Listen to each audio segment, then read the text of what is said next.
ഒരുപാട് പേരുകളുടെ സംശയങ്ങൾ നിറഞ്ഞ ഒരു മേഖലയാണ് ഈ അസിഡിറ്റി എന്ന് പറയുന്നത്. ചെറുപ്പമുള്ളവരാണെങ്കിലും ശരി, സ്ത്രീയാണെങ്കിലും ശരി, പുരുഷന്മാരാണെങ്കിലും ശരി, പ്രായം ചെന്നവരാണെങ്കിലും ശരി, പലർക്കും ഉള്ളൊരു ബുദ്ധിമുട്ടാണ് ആസിഡിൻ്റെ പ്രശ്നം. അതേപോലെ തന്നെ ഇടയ്ക്ക് ഇങ്ങനെ ബ്ലോട്ടിങ് പോലെ ഒരു ഏമ്പക്കം പോലെ അങ്ങനെ വരിക. പിന്നെ ടോയ്ലറ്റിൽ ചില സമയങ്ങളിൽ ആളുകൾക്ക് എന്തുണ്ടാവും, നല്ല കോൺസ്റ്റിപ്പേറ്റഡ് ആയിരിക്കും. ചില സമയങ്ങളിൽ നല്ല ഡയറിയ അല്ലെങ്കിൽ നല്ല ലൂസ് മോഷൻ ആകാൻ ചാൻസ് ഉണ്ട്. നമ്മളെ കുടൽ ഭക്ഷണം പോകുന്ന വഴികളുണ്ടല്ലോ, അതിൻ്റെ ഹെൽത്ത് എന്ന് പറയുന്നത് വളരെ വളരെ ഇമ്പോർട്ടൻ്റാണ്. അത് അവിടെ എന്തെങ്കിലും ഇഷ്യൂസ് ഉണ്ടെങ്കിൽ, അവിടെ എന്തെങ്കിലും പ്രോബ്ലംസ് ഉണ്ടെങ്കിൽ നമുക്ക് ഒരുപാട് അസുഖങ്ങൾ വരും. ഈവൻ ബാക്ക് പെയിൻ വരും, തലവേദന ഉണ്ടാകും, പനി വരും, ജലദോഷം വരും, അലർജിക് ഇഷ്യൂസ് ഉണ്ടായിരിക്കും, അതുപോലെ സ്കിൻ ഇഷ്യൂസ് ഉണ്ടായിരിക്കും. ഹലോ എവരിവൺ, ഞാൻ doctor Siraj, medical officer QNB hospital, Koduvally. ഇന്ന് നമ്മൾ ഡിസ്കസ് ചെയ്യാൻ പോകുന്ന പ്രധാന വിഷയം അസിഡിറ്റിയാണ്. ഒരുപാട് പേരുകളുടെ സംശയങ്ങൾ നിറഞ്ഞ ഒരു മേഖലയാണ് ഈ അസിഡിറ്റി എന്ന് പറയുന്നത്. ചെറുപ്പമുള്ളവരാണെങ്കിലും ശരി, സ്ത്രീയാണെങ്കിലും ശരി, പുരുഷന്മാരാണെങ്കിലും ശരി, പ്രായം ചെന്നവരാണെങ്കിലും ശരി, പലർക്കും ഉള്ളൊരു ബുദ്ധിമുട്ടാണ് ആസിഡിൻ്റെ പ്രശ്നം.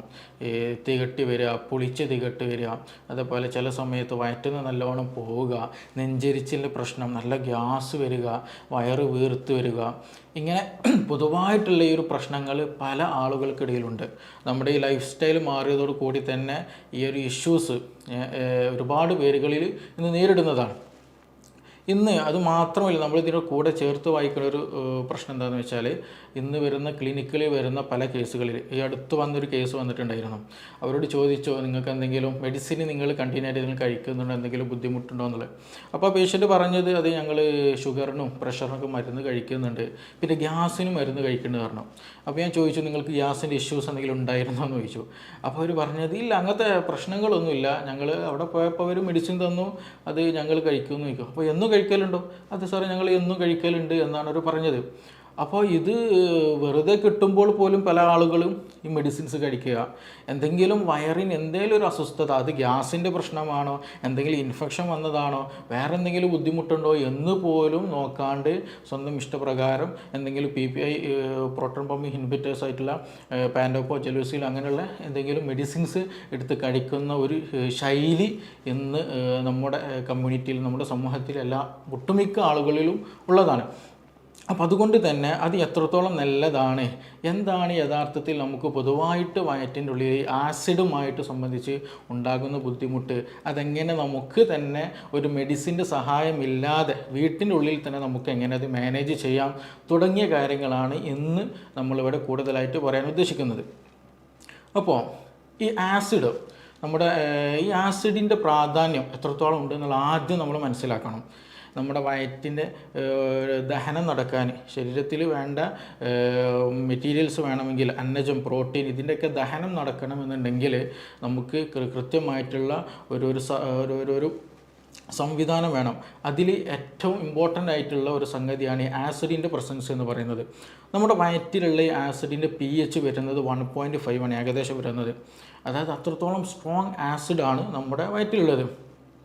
അപ്പോൾ അതുകൊണ്ട് തന്നെ ഇതിൻ്റെ ഇമ്പോർട്ടൻസ് അത്രത്തോളം ഉണ്ട്. കാരണം ഞാൻ നേരത്തെ പറഞ്ഞതുപോലെ നമ്മൾ ഈ പ്രോട്ടീൻസ്, നമ്മൾ പച്ചക്കറികൾ കഴിക്കലുണ്ട്, മീൻ കഴിക്കലുണ്ട്, മുട്ട, അതല്ലാത്ത മറ്റു ഫ്രൂട്ട്സുകൾ കഴിക്കലുണ്ട്, അതുപോലെ ബീഫ്, മട്ടന്, ഇതൊക്കെ നമ്മൾ കഴിക്കുന്നതാണ്.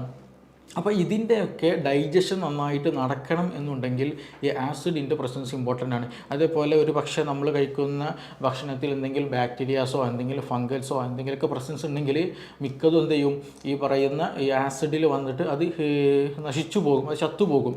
അപ്പോൾ വലിയൊരു ഇൻഫെക്ഷനൊന്നും ഇല്ലാണ്ട് നമ്മുടെ വയറിനെ സംരക്ഷിക്കുന്ന ഒരു സംവിധാനം കൂടെ എന്ത് ചെയ്യുന്നുണ്ട്, അങ്ങനെ ഒരു ഫംഗ്ഷൻ കൂടെ എന്ത് ചെയ്യുന്നുണ്ട്, ഈ ആസിഡ് ചെയ്യുന്നുണ്ട്. അപ്പോൾ അത്രത്തോളം വളരെ ഇമ്പോർട്ടൻ്റ് ആണ് ആസിഡിൻ്റെ പ്രസൻസ് നമ്മുടെ വയറ്റിൽ എന്നുള്ളത്. അപ്പോൾ ഈ ആസിഡിന് പൊതുവായിട്ടുള്ള 2 ഇഷ്യൂസാണ് ഉണ്ടാവല്. അത് നമ്മൾ പ്രധാനമായിട്ട് ശ്രദ്ധിക്കണം. ഒന്ന് ഹൈപ്പർ അസിഡിറ്റി, രണ്ടാമത് ഹൈപ്പോ അസിഡിറ്റി. സിമ്പിളായിട്ട് പറഞ്ഞാൽ ചില കണ്ടീഷനുകൾ എന്ത് ചെയ്യും, ആസിഡിൻ്റെ പ്രസൻസ് കൂടും, അധികമായിട്ട് ആസിഡ് പ്രൊഡ്യൂസ് ചെയ്യുക. രണ്ടാമത് എന്താണ്, ആവശ്യത്തിന് ആസിഡ് ഇല്ലാണ്ടിരിക്കുക. ഈ രണ്ട് ഘട്ടങ്ങളിലും നമുക്ക് വയറിന് അസ്വസ്ഥതകളുണ്ടാവും. അപ്പോൾ ഈ ഹൈപ്പർ അസിഡിറ്റി ഉള്ള കണ്ടീഷനിലാണ് കൂടുതലായിട്ട് ഈ പറഞ്ഞ പോലെ പൊളിച്ചത് കെട്ടുന്ന ഇഷ്യൂസ് ഉണ്ടാവുക. അതേപോലെ ചില സമയത്ത് നമ്മൾ വെള്ളം കുടിക്കുമ്പോഴൊക്കെ എന്ത് ചെയ്യും, ആ ഒരു സെൻസേഷൻ, വെള്ളം ഇങ്ങനെ പോകുന്ന ഒരു ഫീലിംഗ് നമുക്ക് കൃത്യമായിട്ട് മനസ്സിലാക്കാൻ കഴിയും ചില ആളുകൾക്കൊക്കെ. അത് എക്സ്ട്രീം കണ്ടീഷനിലാണ് അങ്ങനെയൊക്കെയുള്ള ബുദ്ധിമുട്ടുണ്ടാവുക. പിന്നെ അതേപോലെ ഇടയ്ക്കിടയ്ക്ക് വായിൽ പുണ്ണ് വരിക. അതേപോലെ ചില സമയങ്ങളിൽ അവരെന്ത് ചെയ്യും, ഭക്ഷണം കഴിച്ചാൽ തന്നെ വയറ്റുന്ന് പോവുക. ശരീരത്തിൽ എന്ത് ചെയ്യില്ല, നമ്മൾ കഴിക്കുന്ന ഭക്ഷണം കാണാൻ കഴിയില്ല. ഒരുപാട് ഭക്ഷണം കഴിക്കും, ഇതൊക്കെ എവിടേക്കാണ് പോകുന്നത് എന്നുള്ളൊരു ചോദ്യം ഉണ്ടാവും. അത് വേറെ ഒന്നും കൊണ്ടല്ല, ഈ നമ്മുടെ സ്റ്റൊമക്കിലുള്ള ആസിഡ് വരും. അധികമായിട്ടുള്ള ആസിഡ് കാരണം പെട്ടെന്ന് ദഹനം നടക്കും. പെട്ടെന്ന് എന്ത് ചെയ്യും, ഈ അതിൻ്റെ കൂടെ തന്നെ പെരിസ്റ്റാൾട്ടിക് മൂവ്മെൻറ്റ്, കുടലിൻ്റെ മൂവ്മെൻറ്റ് പല ആളുകൾക്ക് കൂടാറുണ്ട്. അപ്പോൾ അതുകൊണ്ട് തന്നെ പെട്ടെന്ന് ഒരു അബ്സോർപ്ഷനുള്ള സമയം ഇല്ലാണ്ട് പെട്ടെന്ന് തന്നെ അത് ടോയ്ലറ്റിൽ പോകുന്ന ഒരു സംവിധാനം ചില ആളുകൾക്ക് ഉണ്ടാവാറുണ്ട്. അപ്പോൾ അതുകൊണ്ടാണ് ഇങ്ങനെയുള്ള ഇഷ്യൂസൊക്കെ ഉണ്ടാകുന്നത്. അതാണ് ഹൈപ്പർ അസിഡിറ്റി എന്ന് പറയുന്നത്. ആസിഡിൻ്റെ അളവ് കൂടുന്നത് കൊണ്ടുണ്ടാകുന്ന അസ്വസ്ഥതകൾ, ബുദ്ധിമുട്ടുകൾ, പ്രയാസങ്ങളൊക്കെ. രണ്ടാമത്തേതാണ് ഹൈപ്പോ അസിഡിറ്റി എന്ന് പറയുന്നത്. അതായത് ആസിഡിൻ്റെ അളവ് വേണ്ട വിധേനം ഇല്ലാണ്ട് കുറവ് വരുന്ന ഒരു സാഹചര്യം. ഇതിനൊക്കെ ഉണ്ടാകാൻ ഒരു പ്രധാന കാരണമായിട്ട് പറയുന്ന ഒന്ന് രണ്ട് വിഷയങ്ങളുണ്ട്. ഒന്ന് അത് സ്ട്രെസ്സാണ്. ടെൻഷൻ ഉണ്ടെങ്കിൽ എന്ത് ചെയ്യും, ഈ പറഞ്ഞ പോലെ ആസിഡിൻ്റെ പ്രസൻസ് കൂടും. ടെൻഷന് എന്തെങ്കിലും കൂടുതലായിട്ട് ചിന്തിച്ചിരിക്കുക, ബേജാറ് കൂടുക, ആൻസൈറ്റി വരിക, അങ്ങനെ വരുമ്പോൾ എന്ത് ചെയ്യും, ആസിഡിൻ്റെ പ്രൊഡക്ഷൻ കൂടും. സ്ട്രെസ് ഹോർമോൺ ഉള്ളത് കൊണ്ട്, അതിൻ്റെ പ്രസൻസ് കൊണ്ട് ഈ പറയുന്ന പോലെ ആസിഡിൻ്റെ പ്രൊഡക്ഷൻ കൂടും. രണ്ട്, ഇതേപോലെ എച്ച് പൈലോറിക്കിൻ്റെ പ്രസൻസ് സ്റ്റൊമക്കിലുണ്ടെങ്കിലും അതും ഈ പറഞ്ഞ പോലെ ആസിഡ് കൂടാനും കുറയാനുള്ളൊക്കെ കാരണമാണ്. പക്ഷേ നമ്മളിത് മനസ്സിലാക്കേണ്ടത് എന്താണ്, എൻ്റെ ശരീരത്തിൽ എനിക്കിങ്ങനെ ഒരു ഇഷ്യൂ വന്നാൽ ഇത് ആസിഡ് കൂടിയതാണോ, അതല്ല ഇത് ആസിഡ് കുറഞ്ഞ ഇഷ്യൂ ആണോ എന്നുള്ളെങ്കിലും കുറഞ്ഞതെങ്കിലും നമ്മൾ എന്ത് ചെയ്യണം, മനസ്സിലാക്കണം. അതിന് വേണ്ട കാര്യങ്ങൾ നമുക്ക് വീട്ടിൽ തന്നെ ചെയ്യാൻ കഴിയണം. അപ്പോൾ ഹൈപ്പോ അസിഡിറ്റി, അടുത്തതാണ് പറയാനുള്ളത്. ഹൈപ്പോ അസിഡിറ്റി, ഈ ആസിഡ് അളവ് വേണ്ട വിധേനം നമ്മുടെ ശരീരത്തിൽ ഇല്ല എങ്കിൽ, വയറ്റിലില്ല എന്നുണ്ടെങ്കിൽ നേരത്തെ പറഞ്ഞതുപോലെ ഡൈജഷന് വളരെയധികം നെഗറ്റീവായിട്ട് ബാധിക്കും. ഈ പ്രത്യേകിച്ച് പ്രോട്ടീൻ്റെ ഡൈജഷനൊന്നും നടക്കാൻ സാധ്യമല്ല. ദഹനം നടക്കാത്തത് കൊണ്ട് തന്നെ ഭക്ഷണം കഴിച്ചു കഴിഞ്ഞാൽ ഒരു ഹെവിനെസ് ഫീൽ, വയറെന്തോ ഒരു വീർത്ത പോലെ, ഒരു കനം പിടിച്ച പോലെ ഒരു ഫീലിംഗ് ഉണ്ടായിരിക്കും. അതേപോലെ തന്നെ ഇടയ്ക്കിങ്ങനെ ഒരു ബ്ലോട്ടിങ് പോലെ, ഒരു ഏമ്പക്കം പോലെ അങ്ങനെ വരിക. പിന്നെ ടോയ്ലറ്റിൽ ചില സമയങ്ങളിൽ ആളുകൾക്ക് എന്തുണ്ടാവും, നല്ല കോൺസ്റ്റിപ്പേറ്റഡ് ആയിരിക്കും. ചില സമയങ്ങളിൽ നല്ല ഡയറിയ അല്ലെങ്കിൽ നല്ല ലൂസ് മോഷൻ ആകാൻ ചാൻസ് ഉണ്ട്. അതെന്താ അങ്ങനെ വരണമെന്ന് ചോദിച്ചാൽ, ഞാൻ നേരത്തെ പറഞ്ഞല്ലോ, നമ്മൾ ഡൈജഷൻ ശരിക്കും നടക്കുന്നില്ല. ഡൈജഷൻ ശരിക്കും നടക്കാത്തത് കൊണ്ട് അൺഡൈജസ്റ്റഡ് ആയിട്ടുള്ള ഫുഡാണ് സ്റ്റൊമക്കിൽ നിന്ന് പിന്നീട് സ്മോൾ ഇൻറ്റെസ്റ്റൈനിലേക്കൊക്കെ, ലാർജ് ഇൻറ്റെസ്റ്റൈനിലേക്ക്, കുടലിലേക്ക് ഇങ്ങനെ വരുന്നത്. അപ്പോൾ അവിടെയൊക്കെ ചെറുതായിട്ടുള്ള ഒരുപാട് ഗട്ട് ബാക്ടീരിയാസ് ഉണ്ട്.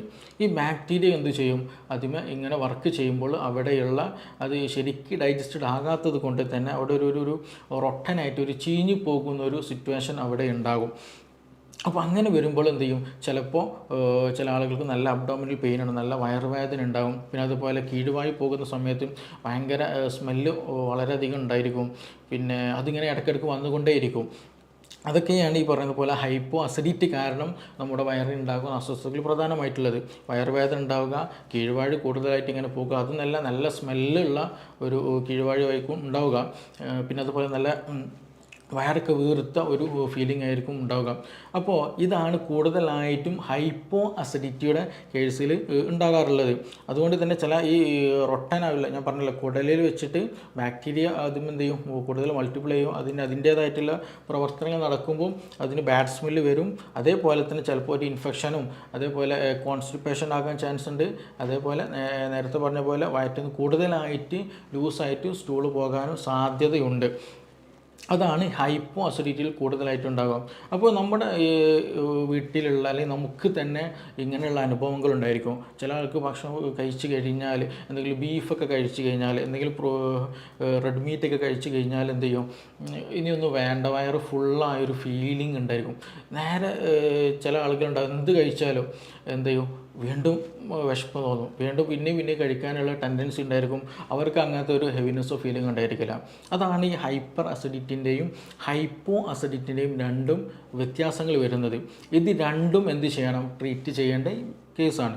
ഇത് രണ്ടും എന്ത് വെച്ചാൽ നമ്മളെപ്പോഴും നോർമലിൽ എന്ത് ചെയ്യണം, മൂവ് ചെയ്യാൻ ശ്രദ്ധിക്കണം. അപ്പോൾ നോർമലിൽ മൂവ് ചെയ്താൽ മാത്രമാണ് ശരിയായ രീതിയിൽ ഡൈജഷൻ നടക്കുക, ശരിയായ രീതിയിൽ അബ്സോർപ്ഷൻ നമുക്ക് വേണ്ട ശരീരത്തിൽ വേണ്ട അന്നജവും പ്രോട്ടീനും വൈറ്റമിൻസും മിനറൽസൊക്കെ ശരീരത്തിന് കിട്ടുകയുള്ളൂ. അല്ലാണ്ട് നമ്മൾ കൂടുതലായിട്ട് ഭക്ഷണം കഴിച്ചത് ശരിയായ രീതിയിൽ ആഗിരണം നടക്കില്ല, ഡൈജഷൻ നടക്കില്ല, അബ്സോർപ്ഷൻ നടക്കില്ല. അപ്പോൾ നമുക്ക് വേണ്ട സാധനങ്ങളൊന്നും ബോഡിക്ക് അബ്സോർബ് ചെയ്യാൻ പറ്റാത്തത് കൊണ്ട് അതെന്ത് ചെയ്യും, നമ്മുടെ ശരീരത്തിൽ പിടിക്കില്ല. അങ്ങനെയൊക്കെ ഇഷ്യൂസ് ഇതുമായി ബന്ധപ്പെട്ട് ഉള്ളതാണ്. അപ്പോൾ അതുകൊണ്ട് തന്നെ ഇതിൽ നമ്മൾ പ്രധാനമായിട്ട് ശ്രദ്ധിക്കേണ്ടത്, ഒന്ന് ഹൈപ്പർ അസിഡിറ്റി ഉള്ളവർക്ക് കൂടുതലായിട്ടുള്ള പ്രശ്നമാണ് സ്ട്രെസ് ഉണ്ടാവുക, ടെൻഷൻ ഉണ്ടാവുക, ബേജാറുണ്ടാവുക എന്നുള്ളത്. അത് നമ്മൾ ഒഴിവാക്കണം. സ്ട്രെസ് ഹോർമോൺ പ്രൊഡക്ഷൻ കൂടിക്കഴിഞ്ഞാൽ ഈ ഹൈപ്പർ അസിഡിറ്റി കൂടുതലായിട്ടുണ്ടാകും. അപ്പോൾ അതുകൊണ്ട് കൂടുതലായിട്ടുള്ള ടെൻഷന്, ബേജാറുകൾ, ആലോചനകൾ, ചിന്തകൾ ഒക്കെ ഉണ്ടെങ്കിൽ ശ്രദ്ധിക്കുക, അത് ഒഴിവാക്കേണ്ടതാണ്. മറ്റൊന്ന്, ഉറക്കമില്ലാത്ത അവസ്ഥയുണ്ടെങ്കിൽ, ഉറക്കം വളരെ കുറവാണ്, അങ്ങനെ എന്തെങ്കിലും ബുദ്ധിമുട്ടുണ്ടെങ്കിൽ അതും വളരെ ശ്രദ്ധിക്കേണ്ടതാണ്. അതും നമ്മുടെ ശരീരത്തെ എന്ത് ചെയ്യും, നമ്മുടെ ദഹന പ്രക്രിയയെ, ആസിഡിൻ്റെ പ്രൊഡക്ഷനൊക്കെ പ്രതികൂലമായിട്ടും ബാധിക്കുന്നതാണ്. അപ്പോൾ അതും ശ്രദ്ധിക്കുക. ദഹനത്തെ വളരെ ഇമ്പോർട്ടൻ്റ് ആണ് ഉറക്കം എന്നുള്ളത്. മറ്റൊന്ന്, ഈ ഹൈപ്പോ ആയിട്ടുള്ള കേസുകളുണ്ടല്ലോ, അതായത് ദഹനം നടക്കുന്നില്ല, എന്തെങ്കിലും വയറ് വീർത്ത പോലെ അല്ലെങ്കിൽ ഒരു ക്ഷീണം പിടിച്ച പോലെയൊക്കെയുള്ള ഒരു അവസ്ഥ. അങ്ങനെയുള്ളവർ ചെയ്യേണ്ടത് പ്രധാനമായിട്ടും ഒന്ന്, ഈ നമ്മുടെ ഭക്ഷണത്തിൽ എന്ത് ചെയ്യുക, ചുക്ക്, അതേപോലെ ഇഞ്ചി, കുരുമുളക്, ഗ്രാമ്പു, പട്ട, ഇങ്ങനെയുള്ള സംഗതികളുണ്ടല്ലോ, അതെന്ത് ചെയ്യുക, നമ്മുടെ ഭക്ഷണത്തിൽ കൂടുതലായിട്ട് ഉൾപ്പെടുത്തുക. അത് നമ്മുടെ ഡൈജഷന് കൂടുതൽ പ്രൊമോട്ട് ചെയ്യും, പെട്ടെന്ന് ഡൈജസ്റ്റ് ചെയ്യാനുള്ള അത് ഹെൽപ്ഫുൾ ആക്കുന്ന മെഡിസിൻസാണ്. അപ്പോൾ കൂടുതലായിട്ട് നിങ്ങൾക്ക് അങ്ങനെ ഒരു ഇഷ്യൂസ് ഉണ്ടെന്നുണ്ടെങ്കിൽ എന്ത് ചെയ്യുക, ഈ മല്ലി ഉണ്ടല്ലോ, മല്ലി കുറച്ച് എന്ത് ചെയ്യുക, വെള്ളത്തിലിട്ട് തിളപ്പിച്ചിട്ട് ആ വെള്ളം ഇടയ്ക്കിടയ്ക്ക് കുടിക്കുന്നത് ഈ അധികമായിട്ടുള്ള ഗ്യാസിൻ്റെ ഇഷ്യൂസും വയറിൻ്റെ അസ്വസ്ഥതകൾക്കൊക്കെ വളരെ ഹെൽപ്ഫുള്ളാണ്. വയറ്റിൽ പോകാനും വളരെ നല്ലതാണ്. അപ്പോൾ അതുകൊണ്ട് അങ്ങനെയുള്ള മെഡിസിൻസ്, അങ്ങനെയുള്ള പദാർത്ഥങ്ങൾ കൂടുതലായിട്ട് നമ്മൾ എന്ത് ചെയ്യണം, നമ്മുടെ ഭക്ഷണത്തിൽ ഉൾപ്പെടുത്താൻ ശ്രദ്ധിക്കാം. എങ്കിൽ തന്നെ എന്ത് ചെയ്യും, ഇങ്ങനെയുള്ള ഇഷ്യൂസുകളും കാര്യങ്ങളും നമുക്ക് നിയന്ത്രിക്കാൻ കഴിയും. ഇനി അതൊന്നുമല്ല, വേറെ എന്തെങ്കിലും ബുദ്ധിമുട്ടുകൾ കൂടെ, ചില ആളുകൾക്ക് എന്ത് ചെയ്യും, ഭയങ്കര പെയിൻഫുള്ളാവും. ഭക്ഷണം കഴിക്കുന്ന സമയത്ത് നല്ല പെയിൻ ഉണ്ടായിരിക്കും. ചില ആളുകൾക്ക് ഭക്ഷണം കഴിഞ്ഞ് ഒരു അരമണിക്കൂർ കഴിഞ്ഞാൽ അല്ലെങ്കിൽ ഒരു 20 മിനിറ്റ് കഴിഞ്ഞാൽ നല്ല വയറുവേദന വരാറുണ്ട്. ചില ആൾക്ക് നല്ല ഛർദ്ദിക്കാൻ വരാറുണ്ട്. അപ്പോൾ അങ്ങനെയുള്ള കേസുകളിൽ അത് നിർബന്ധമായിട്ടും നമ്മൾ പ്രത്യേകം ഡോക്ടറെ കണ്ടിട്ട് അത് എന്താണ് എന്നുള്ളത് പഠിക്കുക തന്നെ ചെയ്യണം. അത് വേറെ എന്തെങ്കിലും മൈഗ്രെയിൻ്റെ ഇഷ്യൂസ് ഉണ്ടോ, ഇനി അതല്ല വേറെ അൾസറിൻ്റെ പ്രശ്നമുണ്ടോ, IBSൻ്റെ സിംറ്റം ഉണ്ടോ, IBD, ഇങ്ങനെയുള്ള, അതായത് നമ്മുടെ GI ട്രാക്ക്, അത് ഭക്ഷണം പോകുന്ന പാത്വേ ഉണ്ടല്ലോ, ഈ ഈസോഫാഗസ്, അതായത് ഇവിടെ നിന്ന് വരുന്ന ആ ഈസോഫാഗസ്, സ്റ്റൊമക്ക്, വയറ്, പിന്നെ സ്മോൾ ഇൻറ്റസ്റ്റൈൻ, ലാർജ് ഇൻറ്റസ്റ്റൈൻ, അങ്ങനെയുള്ള ആ ഒരു പാത്വേയിൽ എന്തെങ്കിലും ഇൻഫെക്ഷൻസ് ഉണ്ടോ, അവിടെ എന്തെങ്കിലും അതിന് സ്ഫിങ്ക്റ്റേഴ്സ് ഉണ്ട്, അതായത് ഭക്ഷണം ഒരു വൺ ഡയറക്ഷനിൽ പോകാൻ വേണ്ടി ഹെൽപ്പ് ചെയ്യുന്ന സ്ഫിങ്ക്റ്ററായിട്ട് ആക്ട് ചെയ്യുന്ന ഏരിയകളുണ്ട്. അപ്പോൾ അവിടെ എന്തെങ്കിലും പ്രശ്നങ്ങളുണ്ടോ, അപ്പോൾ അത് കറക്റ്റ് മനസ്സിലാക്കിയിട്ട് അതിന് വേണ്ട രീതിയിലുള്ള ട്രീറ്റ്മെൻറ്റ് വളരെ ഇമ്പോർട്ടൻ്റ് ആണ്. നമ്മൾ ആദ്യം മനസ്സിലാക്കണം, ഈ സ്റ്റൊമക്ക് എന്ന് പറയുന്നത്, അതായത് സ്റ്റൊമക്ക്, നമ്മളെ കുടൽ, ഭക്ഷണം പോകുന്ന വഴികളുണ്ടല്ലോ, അതിൻ്റെ ഹെൽത്ത് എന്ന് പറയുന്നത് വളരെ വളരെ ഇമ്പോർട്ടൻ്റാണ്.